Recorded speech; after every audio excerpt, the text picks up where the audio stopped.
Hello and welcome to Supernova Spotlight. I'm so happy to be here with you today with Russell Anderson, founder of Clearwater Vision. Russ has an amazing connection to water and a dream cleaning started to clean coming forward in his work around cleaning the water, but I think he found himself in a deeper connection than he imagined. And so we're going to be exploring this concept of primary water, the art of primary water, with Russ Anderson here today. So welcome, Russ. Thanks so much for being with us. It's an honor. It's a direct honor. I mean, the understanding of water is might seem very complicated to people, but I think we're going to do the best we can to try to make it extremely simple for everybody. And I'm really happy to be here, and it's just an honor to be with someone that's close to the soul as you are. Thank you. Thanks, Russ. Thanks for being here. And I wanted to start out with a little quote from your website and here, and just we'll share this for a moment. And people can find out more about you and the work of Clearwater Vision at clearwatervision.org. And so let's just go ahead and take a look at this here. This is about the story of Clearlake, and we'll be talking about this, but more information here on the website. But this is a quote from Russ.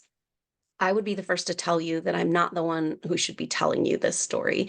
To me, it started when a very holy man explained to me that I should continue what I was doing some 13 years ago. And that was now more, but without that tutoring, I would have walked away from any of this truth. To this day, I continue to look for those that will help with this project or prove me wrong. Even so, I have done my best with the resources I have to make sure all that I have found is true. The basis of these findings, I have to admit, come from a more intuitive or spiritual level. It is from that level that I firmly believe the studies on this region will become even more evident to the public and will reach the hearts of Americans as a metaphor of who we are.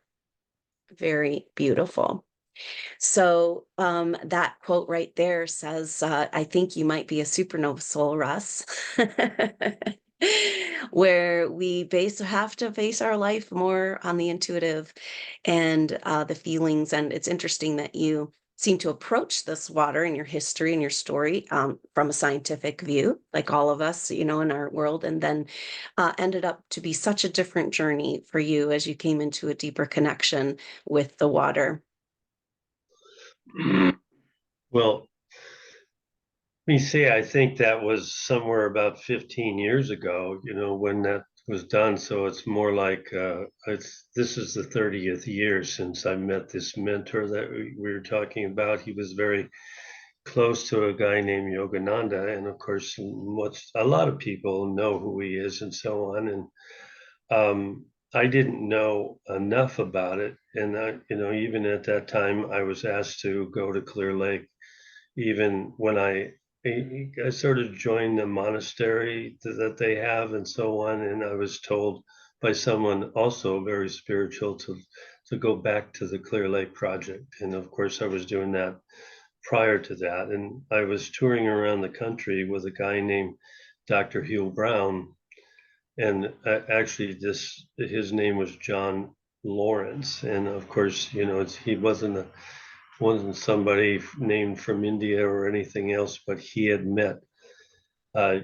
had met Yogananda when he was I think he was in his 20s, but this was in 1933. Of course, none of us were born back then. I don't know anybody that's born back then, but I think I do. I think I do, but we're all passing this stuff on, this stuff that comes to us, in a dream or at a moment, and when we're in fear and we're fearful of doing it, it ends up guiding us to crash through that fear. And of course, that's what I think I have done, because this guy told me, he said, you must continue what you're doing. And I said, I didn't know what I was doing. And so it ended to be, I said, okay, this guy just would touch your heart. I always say, he grabs your heart and he pulls it out of you, and it's completely against your mind. It's not even part of that, but it nourishes your mind to an extent that you can go the direction that spirit wants you to go. And so I just said, well, this guy is such a powerful man. And he said to me, he said many things. He said, I know you. And I said, no, you don't.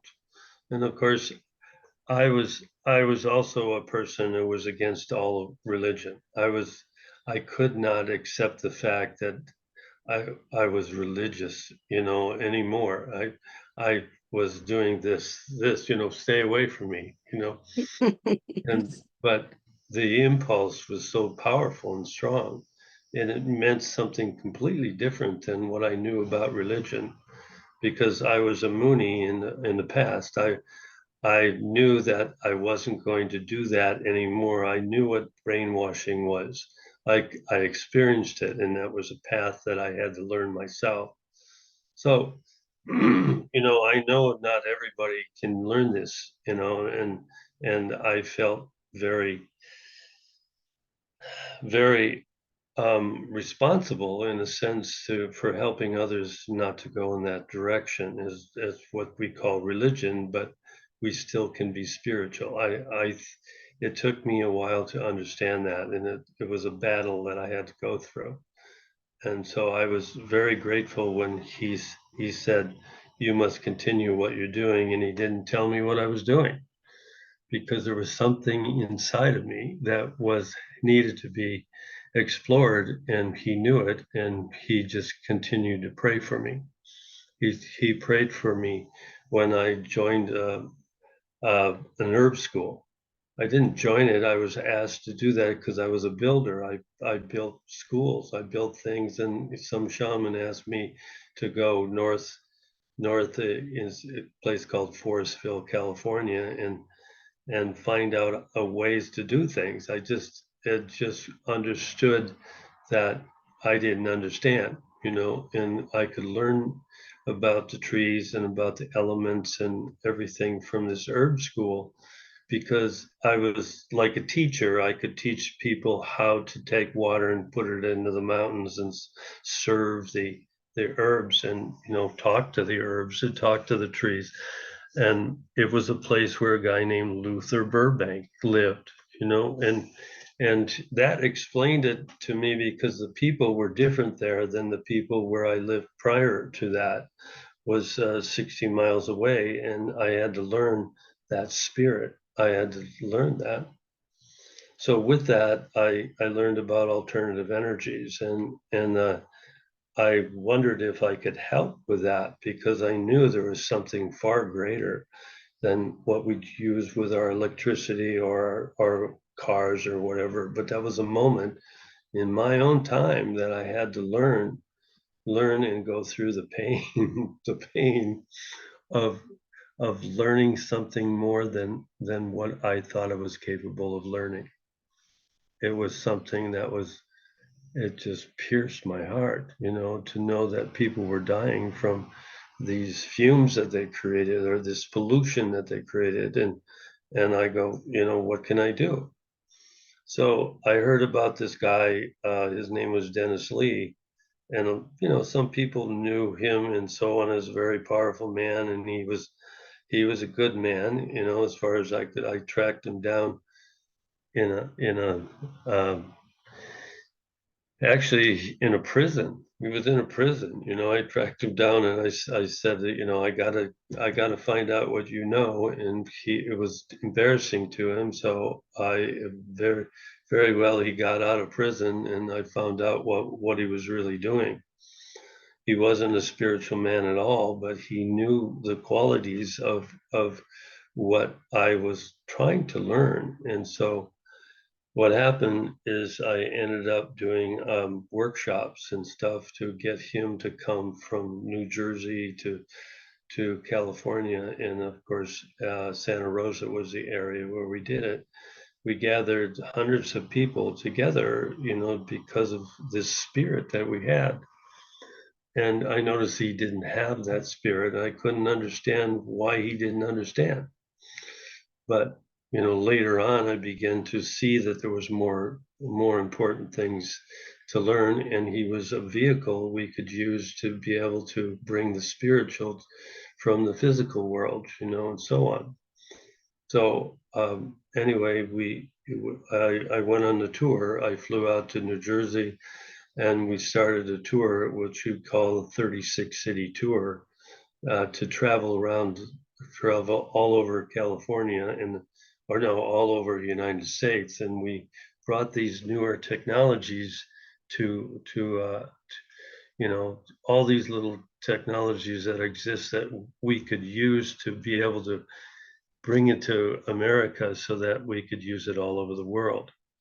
So I thought that was a really cool thing. I mean, I had to quit my job. I had to do everything else possible so that I could sit there and do these things. And of course, this Dennis Lee didn't quite like me as a person, but I kept telling him, hey, you got to do, you got to get the spiritual part of this, together.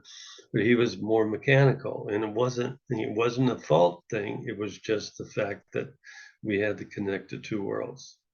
So, I love but that about you, Russ, that you keep bringing it back to the spiritual and got to be a yeah, part and check out your last meeting with your group, your Clearwater Vision group. And it's just so wonderful, your connection to this energy in this water and being able to bring it back to the spiritual component. And coming from your awareness of the scientific and all this, you obviously entered these technologies, these ways to clean, detox the water.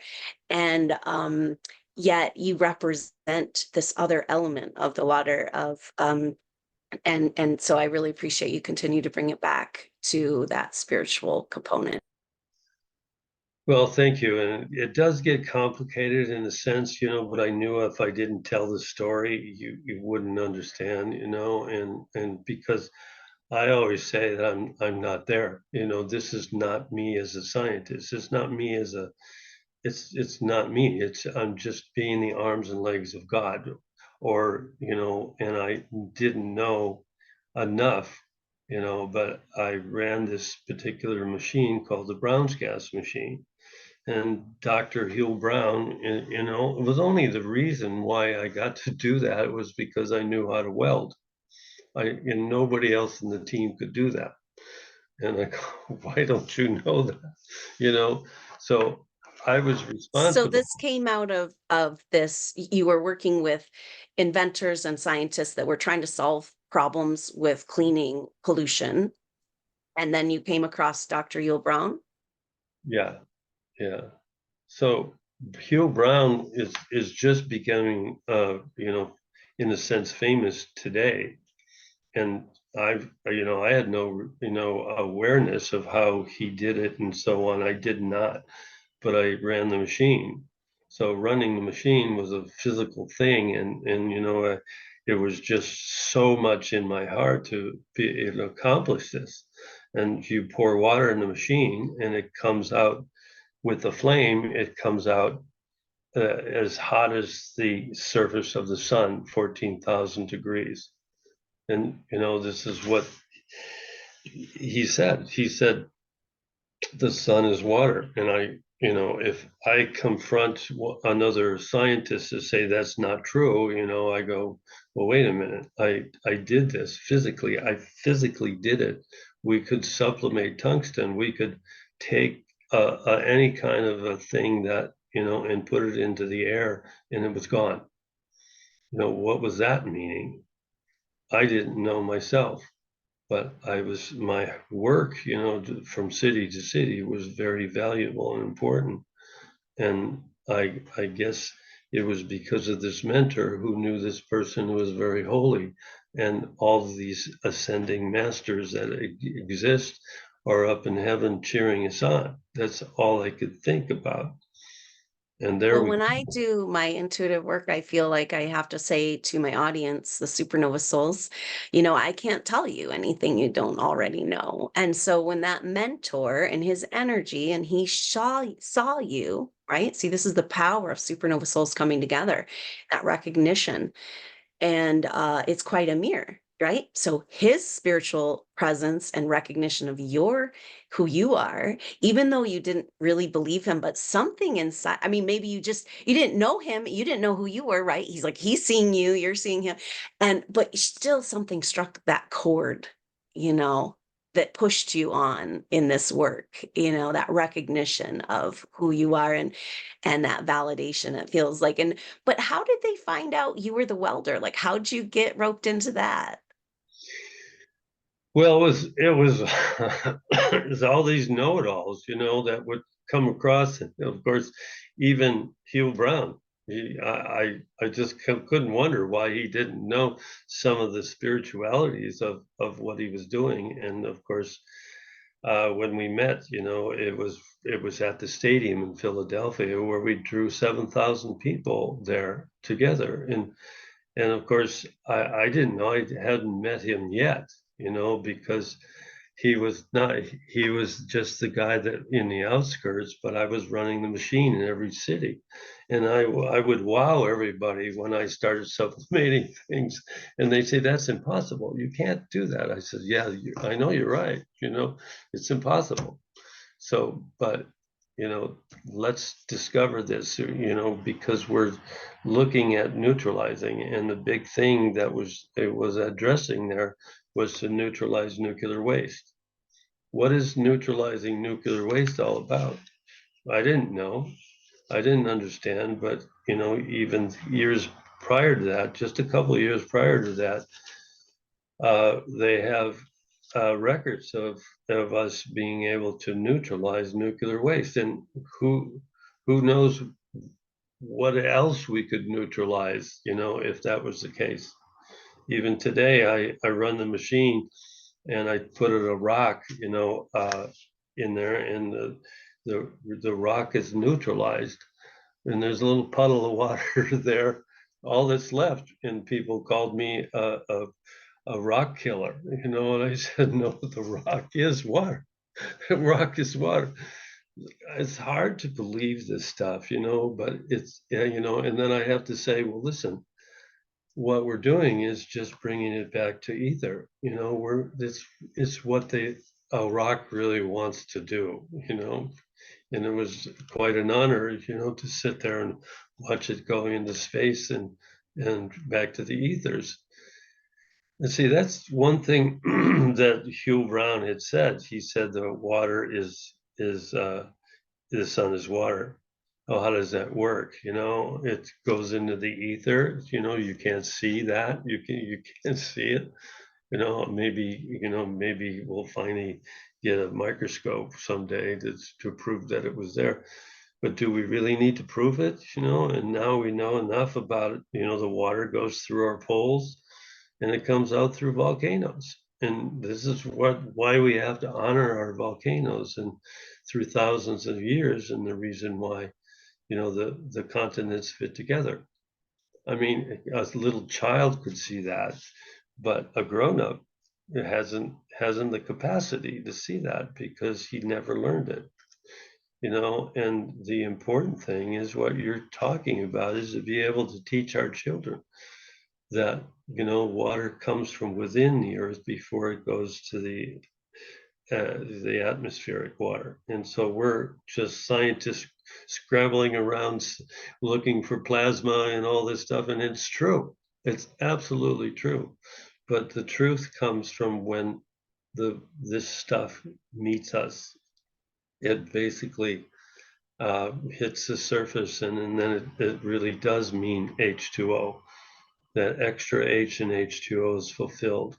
And what people don't know is they're going to say something like, well, no, we have to learn the points of what we've learned on the surface for so long. Well, nature is not waiting. Mother Nature is not waiting for that. Because she loves us, she wants us to know how much she loves us, and it's through her little child. The innocence of the water reaching the surface, to back into the sun is so much more important. And you'll have all these questions for that, but we're learning that as scientists, we're learning that as human beings, and we're learning that as a child, because our children in us really wants us to be one with all waters, and so polluting water is ridiculous. So we built an economy out of that. We built an economy out of polluting water, which is like insanity. And if we're going to do that, we have to find a way to neutralize. We have to find a way to neutralize. And this is where we came into the point of view that that we had to study the latitudes and longitudes and where these places were, that are so important, for the neutralization of, or we call it the transmuting, which is going back into nature, going back into the ethers of, creating the cycle that Hugh Brown had talked about. And what was that like for you? I mean, here you are running the machine, experiencing this miracle, and yet you're saying Dr. Yul Brown didn't see the the the ramifications of the spirit, or the spiritual implications, we could say, of what's happening. And here you are down that rabbit hole, just experiencing this miracle. What was that like for you? Well, it was a little frustrating. I got to tell you that. It wasn't that he didn't understand. It was that what we were meant to happen. Everything is meant to happen. And it wasn't till actually, I don't know how many years, it was 96 till till when I met Dr. Emoto, who came to this celebration, or the San Francisco Expo, and because I knew something about water, they asked me, the director of the expo asked me to pick him up at the airport, and and I'm going, you want me to talk to you? He's he brought many more people to the table than I would. I just bring a small group of people to talk about Clear Lake and the importance of it. But I knew that 5 or 6 years earlier, I knew that in 2005 that he came to Clear Lake while I was researching in India, about mercury. You know, he came to Clear Lake and he studied the lake, and he said that at Clear Lake the water was the most complex structure he's ever seen. I said, what is everybody wants to know what the complexity is, and of course I'm sitting there talking to Emoto, and I go, this is what I think the reason why it is complex. And when you find something complex, it is full of energy. It's full of life. It's youthful, and this is what I just had to study afterwards about what people were talking about when they were drilling these wells, that they knew that they called it youthful water. And these inventors of drilling the wells were, we could talk about that later, but I actually traveled with those people because I knew I had to find out what they thought these wells were all about, and how we could bring water to the Central Valley. I was, because we were running out of water there. But if you go back to the moment that I was talking to my mentor, and he would tell me while we were on tour, and we were coming back from New Jersey to to California, and in Reno, I had this idea that I could sell these dealerships, and I would get some money to continue on. And they said it was impossible to sell those dealerships, and they sold right at the last minute. And they called me up at the office in New Jersey, and they said, "What?" He said, "I can't believe this, but you just got $5,000, because you sold all those dealerships." And I go, "Well, I guess, that was my prayer." I said, "I'm going to quit the tour unless I find the funding to do this." And of course, it just happened. It was a miracle. So they had to believe in me, all the group had to believe in me. And they go, "Well, what are we doing here?" And so I called my mentor up from Reno to San Francisco, because that's where he was. And I said, "Well," I said, I can't believe it. Did you know?" He said, even before he said, "Well, you sold your dealerships, didn't you?" He says, "How did you know?" And I go, "How did you know?" And he said, "Well, I'm a psychic, He said, he said, "Well, why didn't you tell me?" How we could do this all the time, with the scientific people, but the thing is, people who can see on the other side will tell you, but you can't always trust a psychic. That's what he would tell me. I said, "Well, I can't trust you either," Because he knew firsthand. Yeah. So I told him, I said, he said, the next thing he said, "You will have a stadium at the end of the tour." I said, "That's impossible." I said, I can't stand this anymore. I can't. This is how we talk. Is that you're telling me I have a stadium at the end of the tour? He said, "Yeah, you have the money to do it." I said, "Great, but what do you want me to do?" He said, "Just have faith, just believe, just do it, and that's what we did. I said, we only had 200 people per city. That's all we could make, and we can't do this, and so at the end of the tour, we had 7,000 people, and we were allowed to do this. We were able to now support Dr. Hugh Brown. We were able to support that financially and put it to the rest of the world. And that was our plan. Which Yeah, has brought us this technology available today, for yeah, healing. And right. um, that's still a part of your work, the gas machine, this concept, this, I feel like I just can sense that you sense that miracle energy of like this, and then this desire to share it with the world and educate, say, "Hey, look, we can clean it up. Let's do it." Um, and then, but meeting Emoto and being, say, "Hey, will you pick him up from the airport?" And that must have been such a huge piece for you, right? And isn't that beautiful? This is what we're finding with the Supernova Souls, that we are part of a greater organism. We've come as a group. We know all consciousnesses, but our soul groups, it's like, and we are like, it's like a hand, but not realizing the hand is part of a greater organism.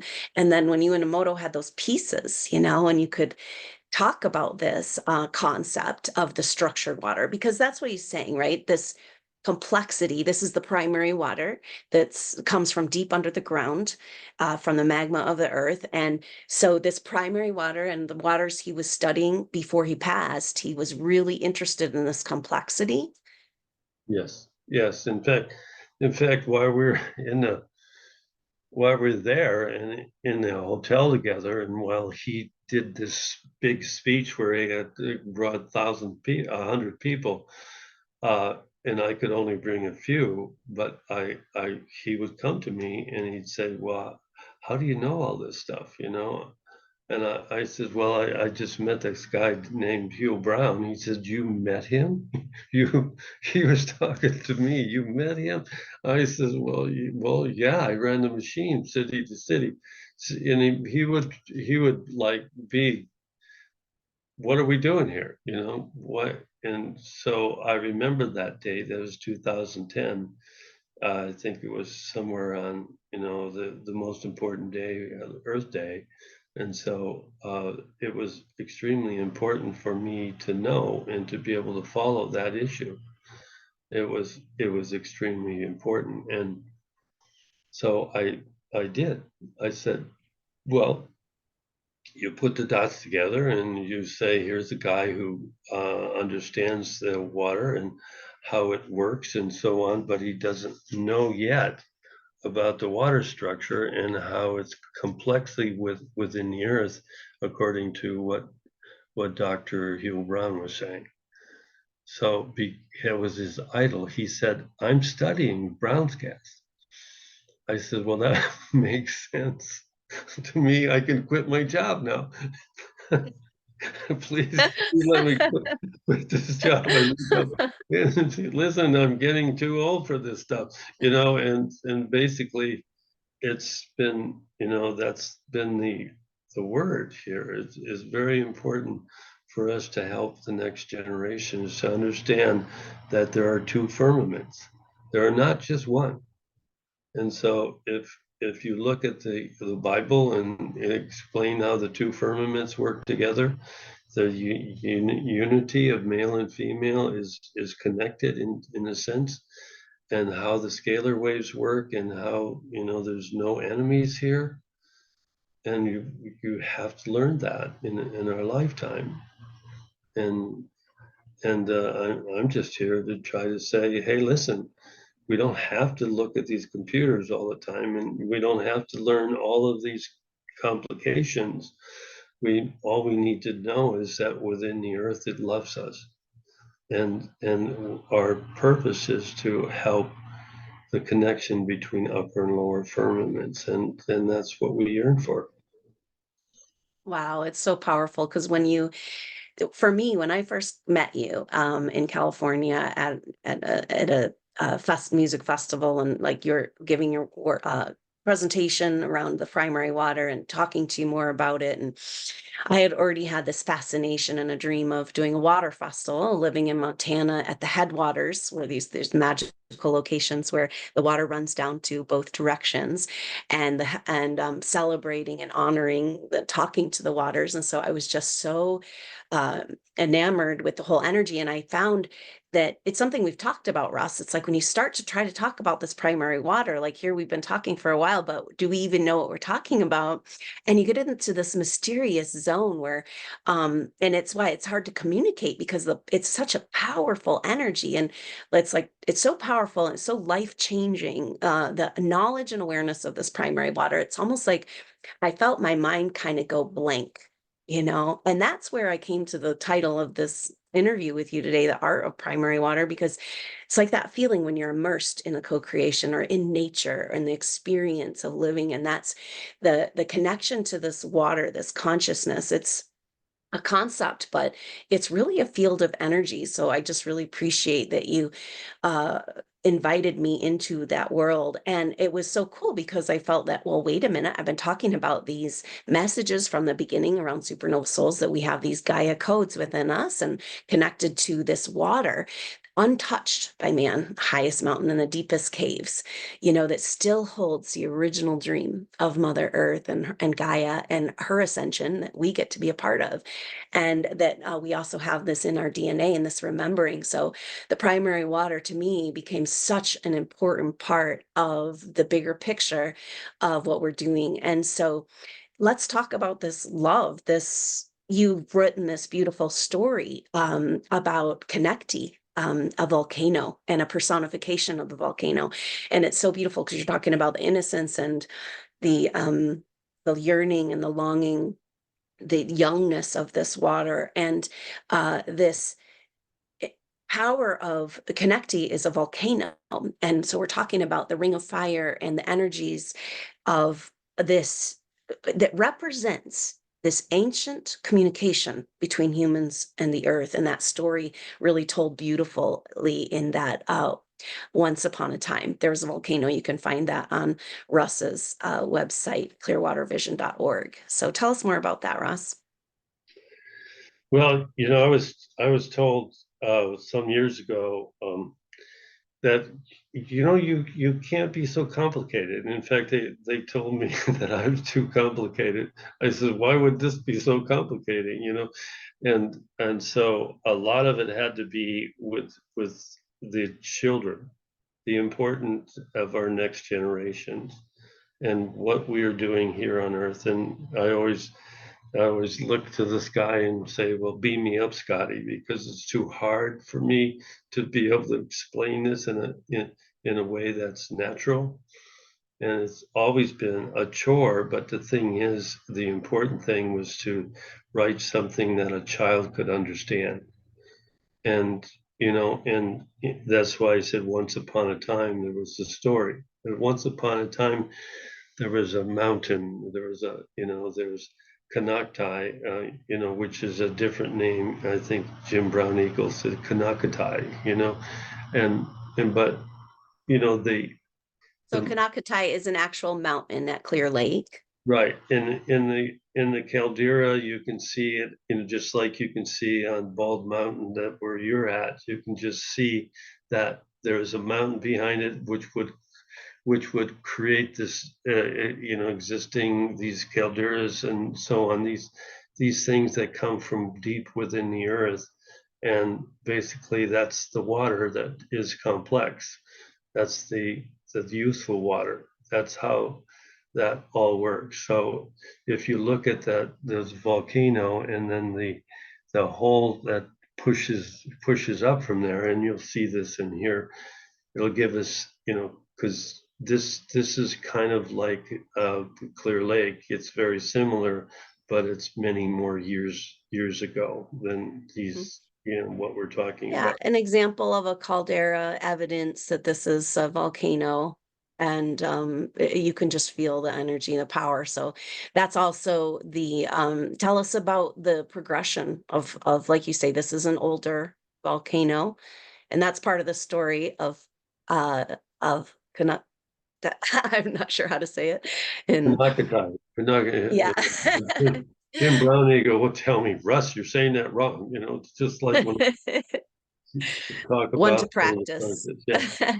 Yeah, I'm sorry, I'm, not that intelligent to remember all that, but the thing is, this is what we're talking about is the inside of the earth that loves us and it yearns for us. I go back to this biblical statement, all of creation is yearning for the redemption of man. That means everything. It doesn't, anything that's a poison or whatever it is, it's yearning for us to shift and change and to be purified, to redeem ourselves so that we can redeem. That's why I talk a lot about uh, um, structured water, because we're learning how to structure the water perfectly, but the earth can show us, when the water comes down the mountain, it goes in a vortex, it weaves, and it doesn't have an enemy. It in fact, the enemy, you would say, is this rock that's in the way. So it weaves around it. And of course, that's what you learn from Yellowstone National Park. All of these things can be explained in a childish way where we can look at a globe and notice that it was from the inside that we came here from. And that's what all the other planets are yearning to be as well. And Well, they, sorry, go ahead. yeah, so I'm just trying to do, what I've been asked to do. And now that my mentor had passed away and he knew that I had something to say, and I would always deny it, no, you can't tell me that. But I want to say something really important and to me, because it reaches my heart, and that's why I can't stop. I mean, I'm not going to stop, what I'm doing. I'll be doing this for the rest of my life, but I will continue to go back to where my heart is. And when I met this guy, people would tell me, "Hey, you speak a lot like this guy in San Francisco." That was way back in 1994. So this is the 30th anniversary of that. So I'm sitting there learning more about myself by even just talking to you. And I remember he was very unselfish. He was just like, when he met me, he was crying, and I just knocked on his door. And, everybody wanted to go visit him, and he would just want me to go over there. I said, please don't let me do this. Just leave me alone. You know, and he was That's crying. the power of the recognition of the mirror of Supernova Souls. And because of his energy and power, it's like you had no choice but to see that in yourself, Yeah. and you got on your mission. You haven't gotten off. And what a passion in this desire to help people. So Clear Lake in California that we're talking about, it's also Caldera, has been contaminated by mercury mines. And there's a Native American tribe, very small LM tribe that lives right there at the base of this mountain. And just Russ has this passion and desire to help clean up the toxicity of this special magical place. It's so powerful that you were in India learning about mercury, and Dr. Emoto is at Clear Lake finding the complexity, validating, both of you validating these different pieces of this work. And that must have been really powerful to come back to Clear Lake after that. And Yeah, well, that's the thing is that all these things started to come real, and that's why I wrote the story, which isn't even edited. I'm only looking for people who would have the guts to go to that thing and say, tell me off. He said, no, you're wrong, you're wrong. I want to know more about other people and how they would really respond to this. I I, I don't want to put it in a book unless others would want that to be put in a book. So I just wrote it in there. It's rather long, but there's some sense that that we have an understanding about the reason why we're putting the dots together between all these great scientists and you call spiritual people and so on. So I well, yeah. I see you. You ended up as a kind of in the center of all these different groups of people around water and science. And it's so beautiful that you're holding that spiritual space. Because to me, the story that you tell in your love and the energy of this connection to the mother that comes through the story of the volcanoes, the message has come through recently from her that the way it works, and I think a lot of what you're saying about bringing the poles together, that she says that when a problem is created, the solution is also created, and we might not be there, right? But we're that link. We're the can we be fully where we're at and fully aware, say, of the mercury levels in Clear Lake and the toxicity and the cancer and all that, but can we also hold that vision of where we're going? And that's such beautiful energy because that's the energy of your organization. But that way before the ice age ever became a possibility, Mother already took care of us through that difficult time on Earth. yeah. Yeah, and that's why I was so connected to this tribe, which is 14,000 years ago, and they're finding all sorts of evidence, I guess, through archaeology. So you'll meet these things and you'll meet these people, and their facts are true. And so, but you had to know the cause or the reason for that. And Clear Lake is the last of the oldest seeable volcanoes uh, that that exist before the ring of fire goes into the ocean. And so you'll have to do some swimming if you want to go, to these other volcanoes to make this truthful. So you're looking at a time and a place because we found that um, uh, Hawaii was the center of the Ring of Fire, of course, and that's understandable. But what happens when it comes off of that? It goes into counter. It counters. It goes into like in Mexico and so on, and it comes north. So all of these volcanoes existed millions of years ago, and you don't see them anymore. You can just see the mountainous areas and so on that existed. And so this is what had to be done was the Los Alamos studies, those people who created the bomb had to put this in their reports that that the volcanoes came from south and went north. So you're looking at something that's really a dangerous situation of people who created the bomb, and you're taking the negative and you have to put it into the positive. So most people center on the negative and say, well, that was a terrible thing for them to do to create the bomb.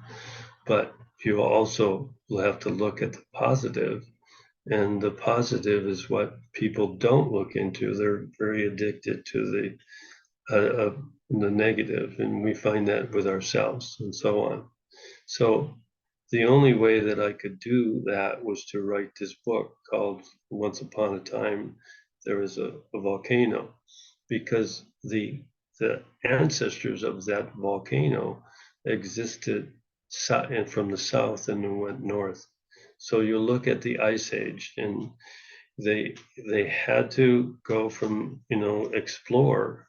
These civilizations had to explore going north through many generations, and you'll find that below that area would be a higher remnants of all of these architectural learnings, and those came from like what we look into, like um, the pyramids and those tapes. They were even longer. You look into 25 and 30,000 years ago, you'll find those architectural or archaeological things at Clearlake, even further back, because they carried their ancestors, they carried what they knew, and they went north. So all of our ancestors come from these areas that during the ice age that would travel to those areas, and they stopped at the 14,000 point, because of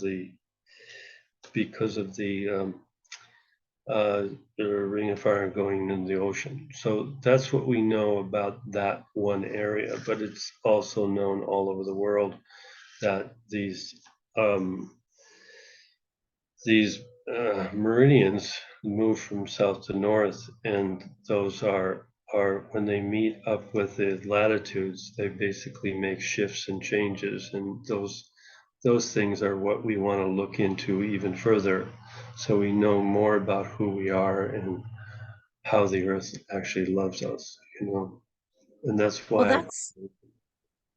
yeah, and that's what I feel from that story, and I feel and you're bringing that consciousness to us, and that warmth and that love, and like the hot springs here in Montana, um, the sulfur, the warmth, the energy, it's like the belly, the heart of the mother, and it's in. So that's maybe the part of the mystery and the miracle of the primary waters, because it's got that love in it, right? It's infused from deep in the magma, these waters. Yeah, there's just like where you have, these geysers and things, you have them everywhere there, and that's why, the consciousness is higher as well. And you're always going to find the negative, coming out because people want to use that. But this is a big time. It's even this year, and even the eclipse has told us these things, and the water is coming out of those things where these eclipses met together. And we've tracked that down to the 38th parallel, but it's not just that parallel. There's other ones that basically also use that understanding and show us, the reason why that water comes out of the ground. Well, and this is the thing, right? I mean, there's still, to us, as we've come into this concept, this connection with the primary water, with this love, it's so real. But still, in the scientific community, there's a discrepancy around whether we have a primary water system. Yes, and that's why we want to use these technologies, not because you know we um, not because it doesn't exist. We know it exists. It's only because we have these scientific people who need proof. So well, fine, we'll go do that. We found different things that would understand that, and the people who do that, and you'll see those on some of the the people that we've gathered together who are very curious, and they don't want to believe it's a spiritual thing, but they know it is. They know in their heart it is, and so that's the job we've got to do because the grown-ups have to be concerned in the children, and the children know the answer, you know. Thank you, Russ.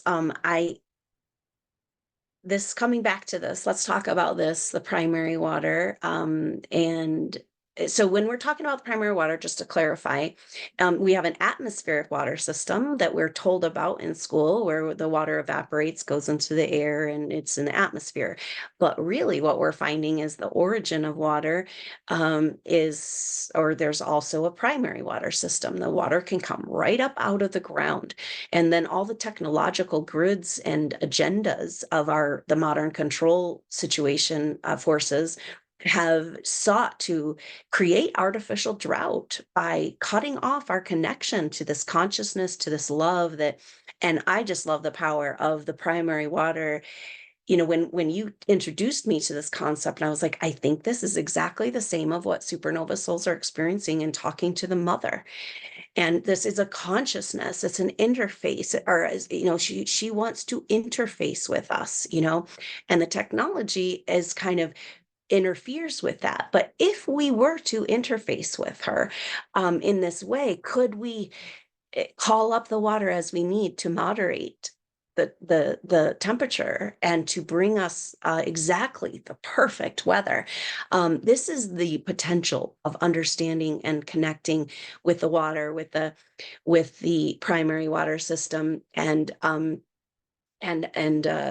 taking back our reality and our world. And it's so powerful, your connection to the Dr. Emoto and that personal connection of bringing these pieces together, and how you've stayed connected with this wonderful Emoto Peace Project that is happening in Japan. And Michiko, the director of this, is coming to the US in October 2024, and very exciting opportunity to bring all of this knowledge and wisdom together. But what the Peace Project has found, Dr. Emoto's Peace Project, the main energy of it is Michiko really wants us to know that the water is consciousness, that we start as water, we go back to water, and so it all comes back, just like the rock that you transmuted into back into nothing. And so if water is consciousness and we're all water, then we really want to tend to our consciousness, and to, like, we can, what Dr. Emoto showed us, we can talk to the water and affect the water with our energy. And so Michiko reminds us again and again to be so aware of our consciousness, because we are water, and the energy and the vibrations that we might want to emit from our tower, which is way more powerful than any technological device out there, the power of human consciousness. And I think that's what this primary water tells us. And go ahead, uh, if you could unmute yourself. I had to mute you because of the background noise, but go ahead, Russ. Yeah, thanks. Yeah, I'm sorry, we just had a lawnmower go by. So okay, but anyway, yes, this is true. And Michiko and I have been very good friends in the last year, 2 years actually, and so on. And we had often talked about her coming here, and it's really difficult to shift that over because people are always into Emoto, but I'm more into getting the newer stuff out, of which we have been talking about with Michiko, and it's going to be more powerful so she's coming in October. I think the first week in October. So we have a lot of work to do here in America, to do this. we were looking into the West Coast because of the Ring of Fire being here, and then it's spreading other places. But I think there will be people coming from. I really believe that we're going to do another stadium, and like we did in Philadelphia, and so. But anyway, in this case, I think that we have 3 months or something to do this, and we're always being distorted by other things that people think that they love to hate everybody about, and everything. And so I don't want to get into the politics of this, but it seems like it's going to the same nature of this, where two opposing forces are coming together as one, and I don't know how that's going to happen, but I believe that it is. So anyway, this would be with Michiko. We're going to start with like 3 major cities, but there might be other cities that we want to do, as well in just this short amount of time. So it's going to start in October, the first weekend of October, and of course, end 16 days later. And it's up to America to shift and change this, And I really believe that we're in a spot where we need to make these changes within ourselves, because we know there's too many other things going on in the world that if we don't believe in water, then we're going to, just we're going to drown in it, it's polluted water and so on. And so we're looking at different ways of structuring water, which is our own just devices that we're using. And of course, I don't want to use names because I just know that if somebody's in competition with owning something and so on, it's just going to continue to happen if we do not understand that we're all one. And Michiko has these words, and we're beginning to see that there is this usefulness that is extremely important, instead of us being, in a mechanical world all the time and thinking that's where our economy comes from, because the real economy comes from water itself. If we end up polluting water, then we're basically working against water. And so water has to make the move. That's why it's creating these extra vortexes and creating all this damage in the world, of which we're supposed to be the ones that monitor that. We're supposed to be the ones that can capably do this in our new future. Connect the two worlds together, upper and lower firmaments together, because they're in love with each other. They're literally male and female, and so we learned that through Brown's gas. It's not just the gas. The gases that live within the earth are fine, but it's also, when you put a flame to it, when you put the sun to it, it creates this powerful message that we all have inside. So I'm joyful that I got to run the machine and so on, and I didn't know why, but the thing is, even though I know why, is something even greater than that, because each one of us has primary water inside of us. And we end up polluting it through the air that we breathe or the food that we eat. But we have ways of detoxing it. And that's why it's so important for me to get this message out about Brown's gas and how we can restructure things the way we do, and we can, and have peace in the world. I don't see any other way out. I just That's don't. so powerful. Russ, let's talk about this structure, like Dr. Emoto's fascination of the work, and how I think Michiko is just furthering that work in such a beautiful way, capturing the essence of just the power and the magic of water as we talk about how our consciousness interfaces. And so as Dr. Emoto was testing Clearlake, and he found this incredible complexity. So, and you guys got to explore this concept together, the complexity of the water. When you talked about that, it's really interesting because you talked about the innocence, and you talk about how it's being born. And But when I encountered the structured water, and I use a structuring device and have had a lot of great results in my life from understanding about structured water, which is basically like seeking to put the water back into the polarity that it would be from running down the rocks and going through all that, right? And so it's a very powerful concept. But when I first encountered this complexity that you were talking about, that Dr. Emoto was so fascinated with at the end of his life, it made me think of a supernova soul. You said, you talked about it as being so rich with the complexity as a structure. And to me, I said, well, that seems like an old water and ancient wisdom, like these Gaia codes.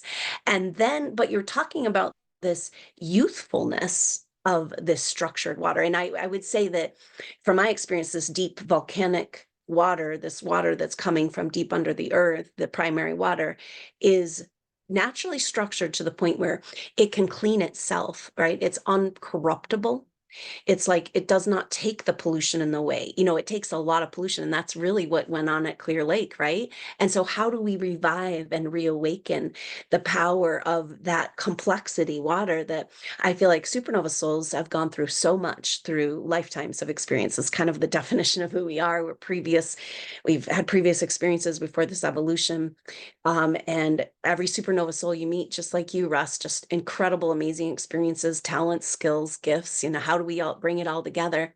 And so, this complexity of the water, this structure, this incorruptible soul, so to speak, so beautiful and such a powerful concept. So, but tell us about this, the primary water as youthful.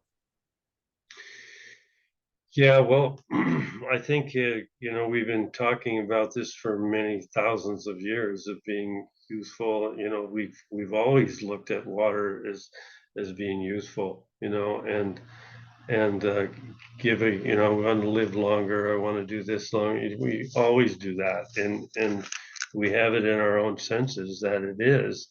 But then we know that we have to go to the ancient things that happened many thousands or millions of years ago, for the answer.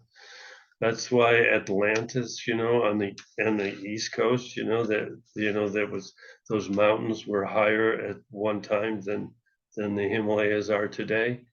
We have to realize that the Earth has been growing for many millions of years and we don't notice it. We have to recognize, now that we found another ring of fire somewhere else. We call it Atlantis, and then now we're calling it. We don't even have a name for it. We don't even have a name for it yet. The Pacific Ocean, and the Ring of Fire. But there are other rings of fire all over the world, and that's why we have to adjust to that. We really truly have to understand that, and our prayers to the earth are very essential to make that happen. So we have to go deep in our heart, and we have to be in the world and not of it. We're 007s here. You're not just us or me or you or everybody is, we have to love somebody regardless of how, we talk to them and so on. I always joke around with some of my friends, down at the coffee shop after I'm done walking, running, and yeah, it's foolish. You're running, you're starting to stay healthy. What's the deal? They just laugh at me. And I tell them, I said, well, I know friends in lower places, and that's who you are. And they laugh. They really want to. They really want to laugh and joke. And as they do that, they have respect for me. I don't disrespect them. We can't do that. It's not even a possibility, according to what Mother Nature or within the Earth want us to do. They all just want us to structure water. They all just want us to be able to neutralize that, so the water can come up and begin its neutralization of the pollution that we've done. Well, it's powerful to think about that, Russ. Like that, that when we are connecting to this consciousness, say the primary water, this it's like we're talking about millions ancient millions ancient history, this all of that. If we're going to go back to the core concept of Dr. Moto's work, that water has memory, and so it has all of it. It has everything we've ever experienced mapped in the body of the earth, in this energy. And so when we connect with the primary water, maybe that's part of what the reverence and the power, the energy shift we feel. It's like ancient wisdom, but it's also enveloping. For me, the primary water gave me such faith, and it validated all my work, bringing us, the Supernova Souls back to this energy. We're finding that our brand is like the Mother Earth, this consciousness, this water. And you brought me to this primary water, and it was just like a homecoming. And we had so much fun in this place in the desert, which was an ancient where there's crustaceans found. So it's in the desert of California, but on the Ring of Fire. And the effect of bringing people together and talking, say, hey, what happens when we talk to the water? And this beautiful concept that I love that you brought up too, of like the Native American process of such reverence and connection, that you could bring water up, a well, bring water up from intention, from connection, from communication with Mother Earth. And it's just so powerful. Yeah, that was a beautiful time, wasn't it? We were just having a great time. Uh, you were bringing in other technologies, and I love that. I think we should connect that. The orgone, all of this, because it explains a lot about the upper firmaments and how it yearns to be with the lower firmaments. And you could see all that, and that place was a caldera of an area where well, Ojai was created, and many of the people that I've experienced that knew about primary water, the inventors of what they say are the discoverers of primary water, like a Nordenskild, and you can look at the history of years ago that people discovered primary water, and the one that came to America was a guy named Stephen Reese, and he connected to Paul Powers, and I traveled around California with Paul Powers, where he would find the places where this primary water could come up. And so we were all together, and I had to learn all this. We became friends and so on, only because we knew, that we had to learn about this complexity of water together. We were drilling wells and so on, but now we think that we can actually go beyond that, where nature really wants us to build that power together. We need that. And so there's another step that we had, and I think that will be able to bring all these drillers, these people who did this in the past, and use the vibration that they used, and there's no enemies here. We're eventually we're just going to have to come together and notice that this is what the universe wants us to do.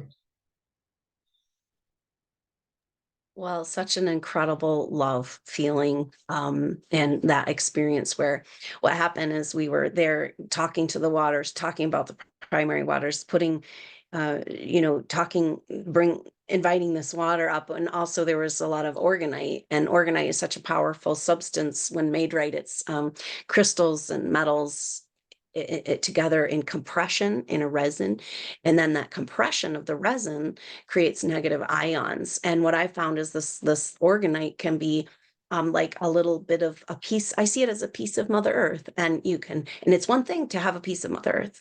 It's another thing to talk to the piece of Mother Earth and to interface. And that's all she wants.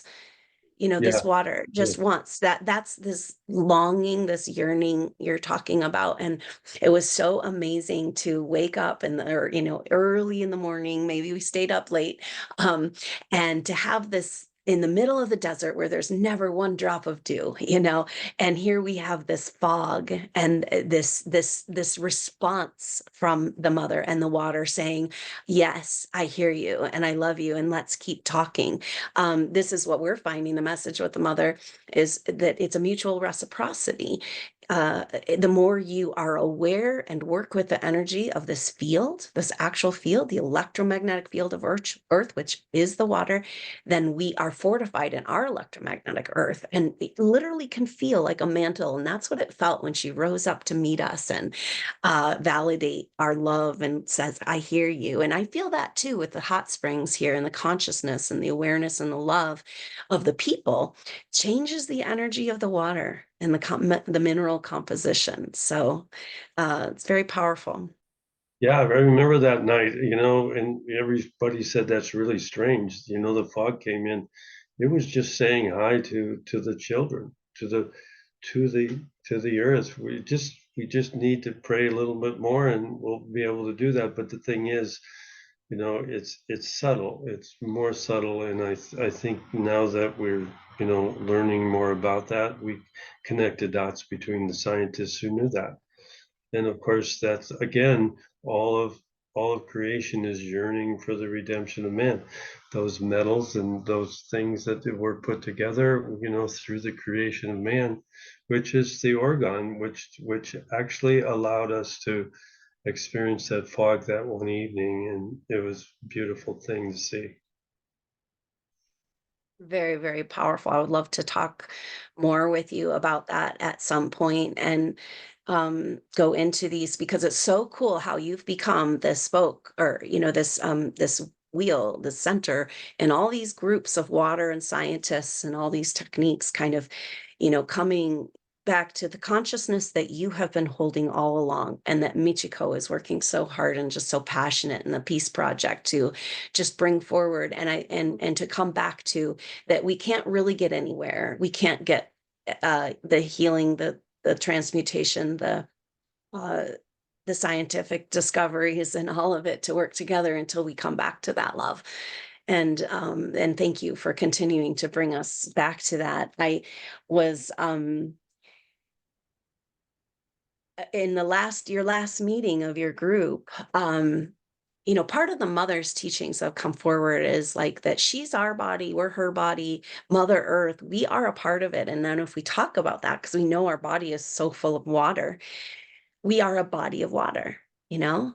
And if we're a body of water, and this is what the master's coming through, she says, you can talk interface right here with me, you know, and we can talk to the waters here in our body, and we can be a body of water by listening to the mother through our own body.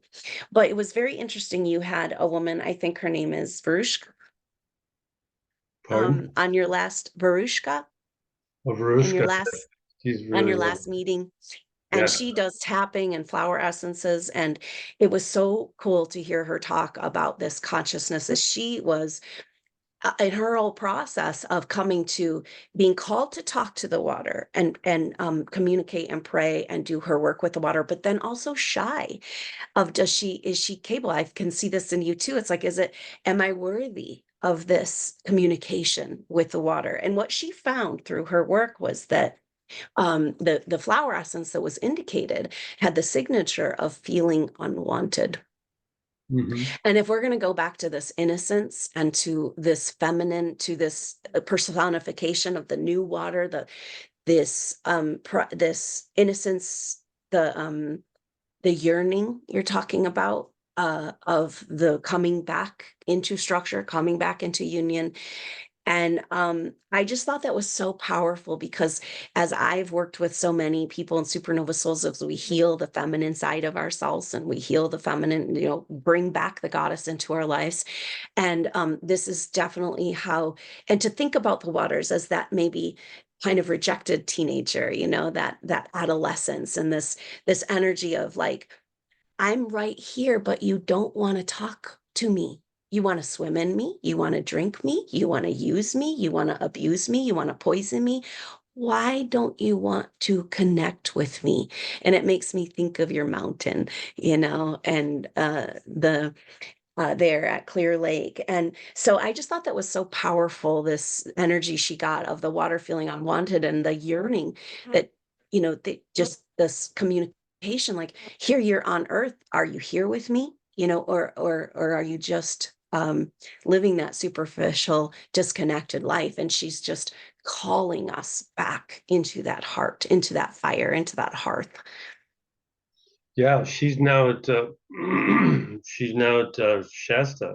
You know, I mean, it just called her there, and we talked about that movement of these the blue green algae moving from the ocean to Clear Lake and then to Shasta that works underground. These connections are underground, and they're trying to tell us that, hey, listen, we can use your science if you want, but the thing is, we're already there. We're already there, and Verushka knows that. And I know that there's, all sorts of, what they call wrenches thrown into the mechanism and stuff, because these little entities that you talk about are real. They're real. They're not human, but they're real. And of course, we have to identify them and then say, hey, listen, we're not going that way. We're going in love. We're not going to use us against them anymore. And And we're that's all, been your message all along with this groups in the water and what you're doing, and it's so beautiful. So thank you for that, Russ. yeah. And, I want to say something about Michiko because it's extremely important because her connection with Emoto, and he was studying Brown's gas and so on before he died. And I figured that we need to step in there, and California or actually America needs to wake up. And this is what I was taught by the Mamapachis who live south of us. And of course their mentors or their elders are telling us we're waiting for the brothers and sisters to wake up in of the north, and they cannot go any further than saying that. They can't boss us around, but they're very spiritual, and they're part of the ring of fire as well. But it's going the other direction, so they know that if we study these things and how it works and how it flows and so on, that we can find reasoning for that. Because what they call the ego and the condor, we're the ego and they're our eagle, and we're the eagle too. We're the eagle. Freudian, Well, California, what a perfect place to start the work then, huh? right. And so we have to wake up. And so we're studying this thing called the 38th parallel. And the 38th parallel goes all the way from Washington, D.C., all the way through San Francisco. And then it goes into Japan and, all these places where we have learned all these things and how to forgive. We need to forgive. And so the biggest thing that we've learned from which is really a strange thing, studying Los Alamos studies, because we think that that's our enemy. It's not been our enemy. It's not that. It's just that eventually it would change. It would shift, and it would change into the positive instead of the negative. So I'm looking forward to that. And that's why Emoto is so important, in learning what it is that we can see in the crystal that he made visible. And there's more to see than that. But the importance here is that we bring that all together because we had a war, 50 years ago or whatever it was. And we put a bomb into Japan. We threw it in there. And can you imagine, all of the stuff that we could have done if we could have just taught about water and, and all of that stuff, but there had to be some bad karma so that we could make it good. She's coming, and I keep saying, well, I said, we need you to come to America and understand what it is that we understand so that we can stop all this chaos going in the world. And that's a beautiful energy of East meets West and the Ring of Fire and the healing, right? Um, Right. you're so connected to this Elam tribe and Jim Brown Eagle, who is an elder there. And I've seen your passion and your love, like wanting to help these people, wanting to clean the water, wanting to um, just the incredible passion that you have for this work, but also coming back to that spiritual component that we can't really clean anything up until we clean up our Yes. heart. Yeah. Yeah. So when I came back from from the tour, and I came back from the tour and uh, teaching or learning from the Brown's gas machine, I was asked by a shaman there to come to Clear Lake. I didn't know the reason, but I had a vision in this place called Lucerne. I didn't know there was this castle that was built on the hill, and I didn't know, but I had a vision, and I was really touched by the vision, and the vision told me to help my people. I was in tears. I couldn't, help but doing that. And the shaman that I just can't find anymore, don't know where he is, had said you need to talk to Jim Brown Eagle. You need to talk to Jim. And it found out that there was a roundhouse there, and the roundhouse has been protecting those who were continuing to live by the roundhouse. And but they were living directly on the mercury mine.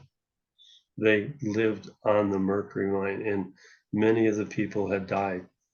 Many of the people in 2014 had died, and they blamed it on people who were lazy, or they blamed it on the old people, or they blamed it on the drugs. But there was a depression there. There was a depression, and that's why I was asked to go to Clear Lake and use these technologies that would identify the reason why these people were depressed. The closer you got to and we use GDV just like, I was, just like all these other people are using now today, to measure the vibration of the water. And in this case, we got close to the mercury mine. The vibration of the water was less and less and less. So that roundhouse had saved these people's lives in the sense that in the way their spirit has preserved them. There's not much left of them. Most of them had died. And I kept telling everybody that, I didn't keep telling, I mean, we just used that 10 years ago, that it was a recognition of what can be done unless we change our spirit. And really, that's what we're living today. There's blue-green algae problem there, and what happens to the mercury, what it kills the plankton and it's a necessary thing. It for the blue-green algae to be blue-green algae. That's a food substance that exists, the oldest foods food substance in our existence. Can you imagine some scientist said this is the oldest lake in the country and this is also the home of blue-green algae? There's a reason for that. And we have to explore this with these scientists so we know. We know it for a fact, and that allows us to pray. Pray for the lower firmaments, pray for the existence of water for all of our nations and so on. But we've created an economy again that pollutes water. So they want to solve that. Well, we have to find out how to neutralize it, and we just need to ask, and we can do that. It's so powerful because I can feel that, and that's a story of the roundhouse is showing us that is all the pollution, all the technologies, all the things we're dealing with, still the power of human consciousness, and Right. that's the water, right? Because that's Yeah. our And the Native Americans are, still angry about what where they were treated. Yeah, you can't blame them. That's why I asked not, you don't need to go. We're just the white people who are going to do it for you, because we need to ask for their forgiveness of what we've done to them. Well, And it's so powerful when we come back to the mother's love. There's a period of time where you feel you can't help but feel shame and sorrow, grief for how far we've gone away from that love, and so I think there is a forgiveness energy in the when we come into the water. You can't really come back into feeling that mother love, that she's here with us, she's got everything we need, and we are with her, without feeling that healing that illusion and wound of separation and grief. And so that's where the primary water was such a medicine for me. I just felt this beautiful invitation to come back, and the interconnectedness of this coming back to this organism of all these different pieces, who have these people who have different pieces of the puzzle of what it is we're working on. We've been working on for lifetimes, planted these seeds together, and now the water is coming. Is this the water that's coming coming to up, cultivate the seeds we planted over many lifetimes and bringing these together? And one of the most powerful concepts that come through Russ for Supernova Souls is okay, what are we doing? Who are we? What are we? And it's like this: go to these places again and again in our meditations, our visions, our sessions. We're drawn to these places. Where are you on the earth? This sacred place, this where you're talking about the meridians, the ley lines, or the deeper mysteries of the energies of the earth. And Supernova Souls called to come together. And what are we going to do? And Mother says, please just dance and sing, dance on me, sing with me. And this is how we heal and activate and call forth this. Like it's almost like, say, a chakra or an acupuncture point that has had, like you said, the pain or the grief or what's happened, the damage, and just us there being, listening, celebrating, breathing, loving, and putting our feet on the ground and singing our songs is what she's calling us to do, to call up these waters and bring healing. So it's so cool that you're having this connection with this. It just so much validates the supernova story of being called to these certain locations to do this mysterious but very fun work, it sounds like, Russ. there was a song I remember many years ago, and it was by the Moody Blues. I don't know if you know that one, but I was always cry when I hear that, and I knew the Moody Blues weren't sitting there talking about it, but they just wrote it and basically brought it out. But it was about watching and waiting for someone to play with. I hope it won't be very long. And that was in the 60s, and so on. And he said, talked about the mole that was yearning to, the mole is yearning to he's waiting to get to the sunlight, you know. He knows there's someone there so strong. So the water that exists in the earth is just this powerful entity, or it's a plus that's trying to get to get to its own place, like that fly that's flying around you. It's very important. So um, it's this thing that they didn't even know, and they were writing poetry about it. And of course, now you go almost everywhere and you see these bands that are all playing these music back in the 60s, and we're really saying, hey, listen, even though I wasn't born then, I know that my parents knew about it, and I know that their parents knew that there was something wonderful going on before they stopped the music and so on, that started going in the other direction. So those are eras that you would know about. I'm sure you do, and because you study astrology, that basically allows us to put the dots together in all these terms and bring it to other people. And that's this era that we had, and so many people would just end up saying, oh, this is something that came to me. And, it came to all of us, really. It just came to all of us. And if we wanted to hoard wisdom, we have that to us. And there would be many false prophets that would come along to say, okay, this is about me. It isn't about everybody.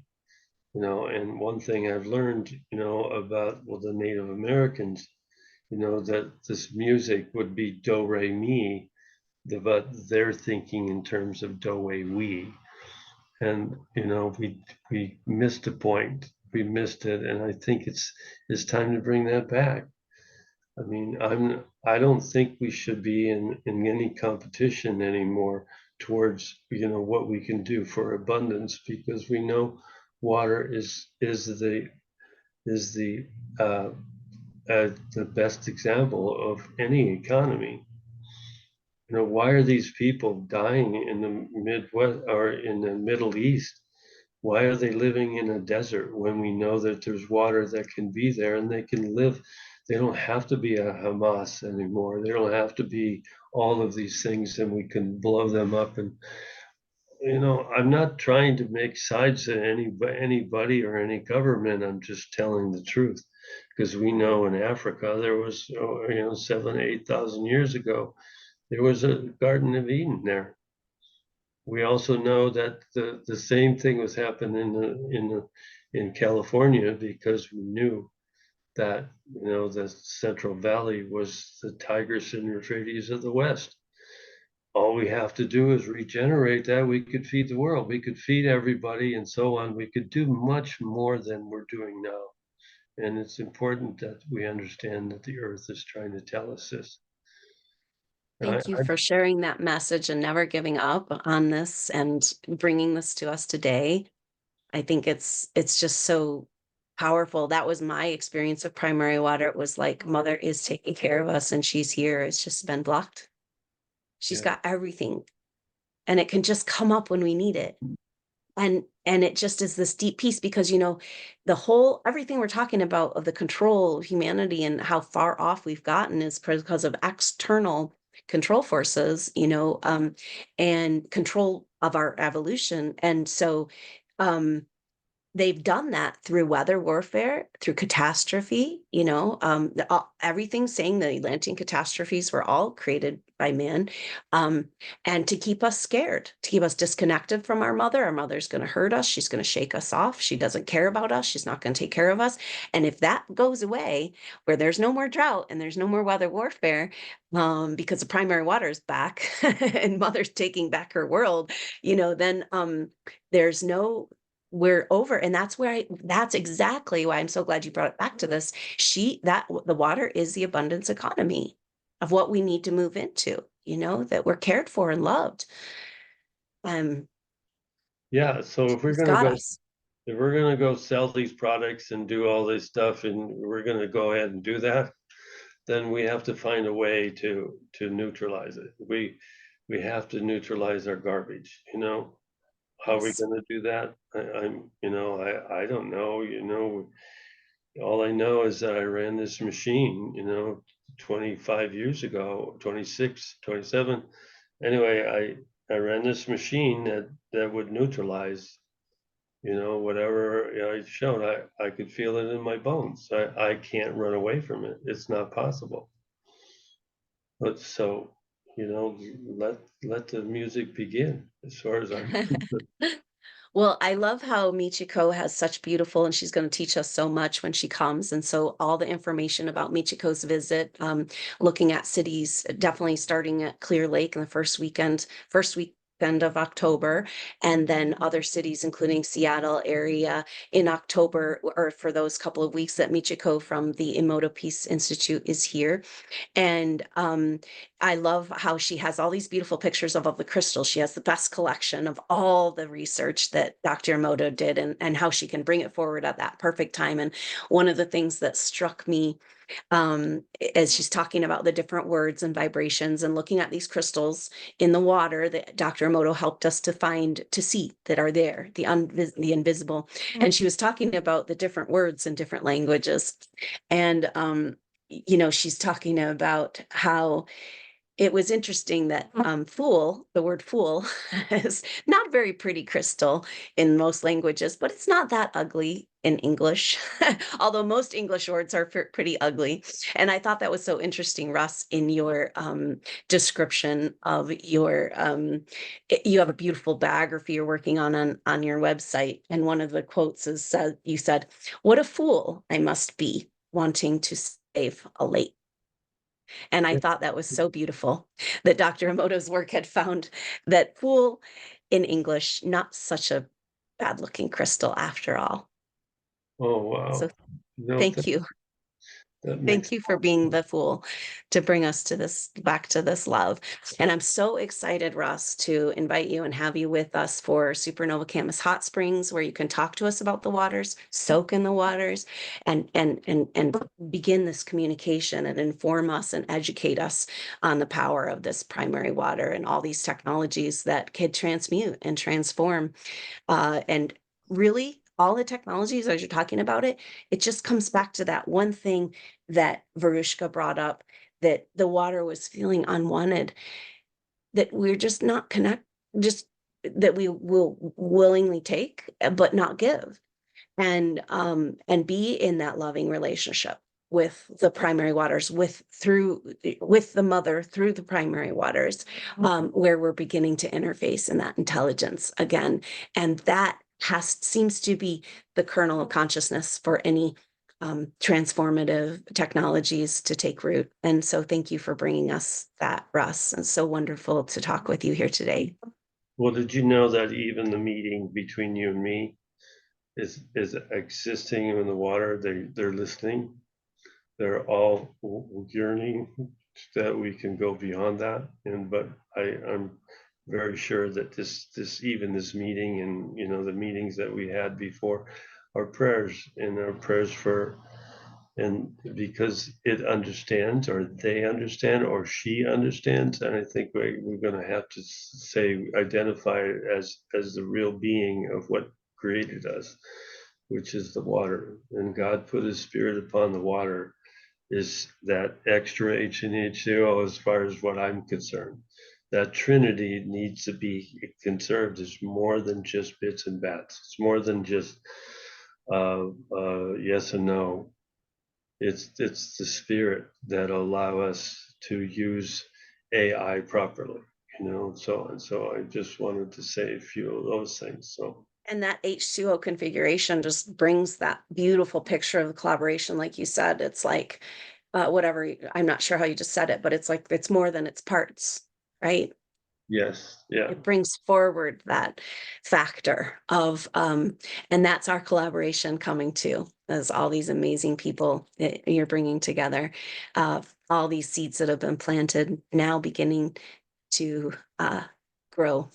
And so really wonderful. I look forward to this time together over the equinox in Hot Springs, Montana at Supernova Camas Hot Springs event. More information about that in the information box below, and also for Michiko visit from the Emoto Peace Project, a very exciting East meets West opportunity and activation of this powerful yearning to come back home. So We're getting closer to how how we're going to identify it and so on. We got 3 months from now. So but just go to clearwatervision.org and just help us in any way you can. yes, you can go ahead and make donations there for Michiko's trip, this beautiful blooming and flowering. I love how you and Michiko have kept so pure and clear with the original message, the original love. There were other people researching the memory of water, but Dr. Emoto carried the heart forward, the real meaning and depth of what this means for us. And, Michiko holding that from east to west together. What an exciting opportunity to come together in California, especially at Clearlake, at the castle, at the stadium, at the end of the tour. You're the one that named it. I said, "Is there a stadium?" You said, "Is there a stadium at Clearlake?" I said no, but then I looked. I said, "Yes, there is." And the people are yearning to bring that back. And I'm watching it. And I think we're developing it, as you saw in the last video. I'm pretty sure we'll be able to accomplish a lot between now and then.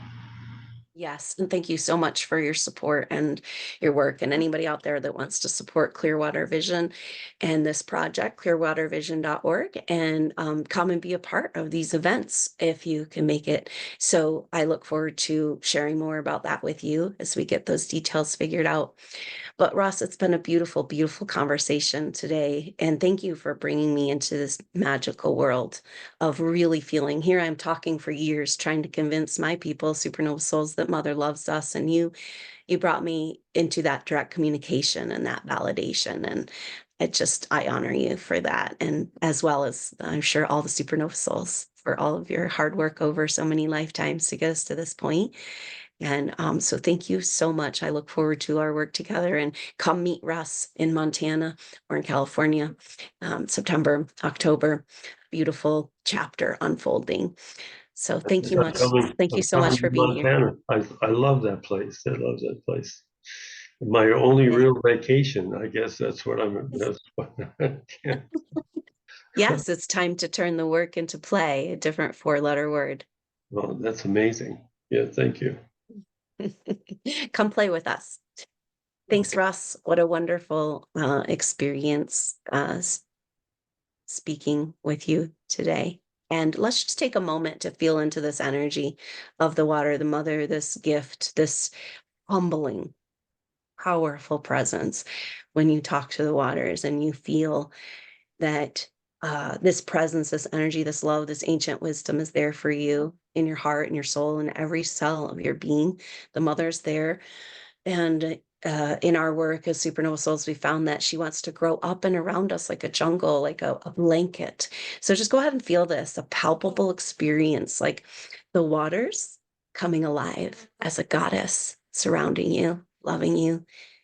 You can breathe in these waters. We can make the Brown's gas in our own body for rejuvenation, regeneration, ancient, ancient secrets of cellular regeneration, just like we're going to be regenerating our beautiful earth together. So thank you so much for being here, and love you so much, Russ, and love you so much, Supernova Souls. I look forward to connecting with you soon.